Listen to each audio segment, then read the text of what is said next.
නිලධාරීව සම් දෙක තුනක ළමයි නොමිලේ සත්කාරයක් විදිහට එයාලට මේ අමතර පන්ති කරනවා. මේකේ කලායතනයක්, ඒ කියන්නේ සංස්කෘතික මධ්‍යස්ථානය හා ඒකාබද්ධව කලායතනයක් කරනවා. ඊට අමතරව තව මේ පන්ති මේ ප්‍රජා සත්කාරයක් තමයි වෙන්නේ. එතකොට එයාලගේ මූලික අවශ්‍යතාවයක් මේ තමයි මේ ලයිෆ් ඕලා මේ ෆවුන්ඩේෂන් ආයතනය මේ සපුරලා දීලා තියෙන මේ වැසිකිලි දෙක අපි බලාපොරොත්තු වෙනවා ගැණු ළමයි සඳහා සහ පිරිමි ළමයි සඳහා මේ දෙක පාවිච්චි කරන්න. එතකොට මේ එයාලා මේ වෙන කියන්නේ මෙතෙක් මේ අහල පහල නිවාසවලදී තමයි අවශ්‍යතාවය සපුරා ගන්න ගියේ.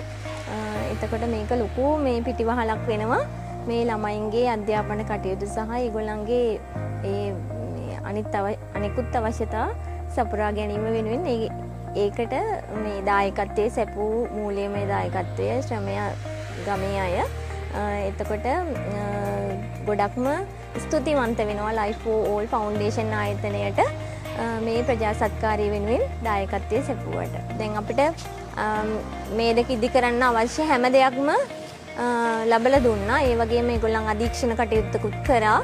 ඒගොල්ලන්ගේ අධීක්ෂණය යටතේ අපේ ගමේ දායකත්වය සපයලා ඒ කියන්නේ දරුවොත් උදව් වුණා. දරුවන්ගේ දෙමව්පියෝ ඒගොල්ලන්ගේ ශ්‍රම දායකත්වයෙන් තමයි මේක මේ තත්ත්වයෙන් මේ කරගන්න පුළුවන් වුණේ.